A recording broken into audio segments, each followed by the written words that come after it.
السلام علیکم، دوسرے ویلاگ کے ساتھ حاضر۔ کل میں نے جہاں چین کو کہا تھا کہ شاید وہ یاجوج ماجوج ہو سکتے ہیں، تو کسی نے کہا کہ اگر وہ یاجوج ماجوج ہیں تو پھر کیا امریکہ دجال ہے؟ دراصل میں نے چین کو بھی یہ نہیں کہا کہ یاجوج ماجوج ہیں، میں نے تو ایکسپلین کیا تھا کہ یہ علامتی ریفرنسز ہیں بدی کی طاقتوں کے قیامت سے پہلے کمزور اور منافق مسلمانوں پر حاوی ہونے کے۔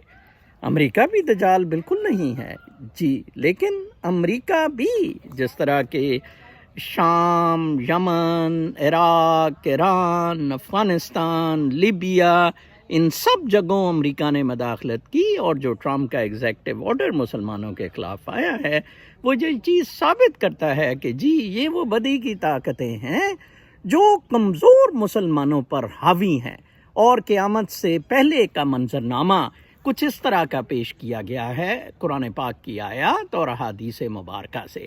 آپ کا پرابلم ہم لوگوں کا یہ ہے کہ ہم ایک جگہ فکسیٹڈ ہو جاتے ہیں، کیونکہ ہم بڑے ریچولسٹک ہیں، کیونکہ ہم جون سے ہے فروئی چیزوں پر زیادہ جاتے ہیں، ہم اسپرٹ پہ نہیں جاتے کہ اسپرٹ کیا ہے، روح کیا ہے، ہم مٹیریل چیزوں پہ زیادہ جاتے ہیں۔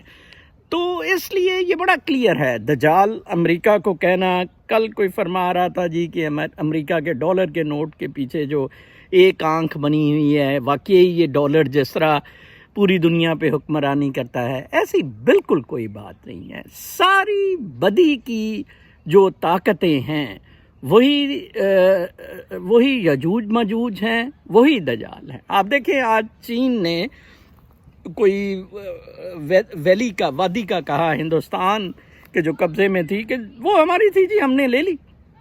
جو طاقتور ہے وہ اسی طرح کرتا ہے۔ یہ پیچھے میرے جو گھر ہے، میں اس پہ کل بیٹھ جاؤں اور کہوں جی یہ میرا تھا، میں نے لے لیا، اگر میں طاقتور ہوں، اگر میں نہیں ہوں obviously، تو اس وقت چین واقعی حکمرانی کی پوزیشن میں ہے۔ شام کے ویلاگ تک کے لیے اجازت، اللہ نے کے بعد۔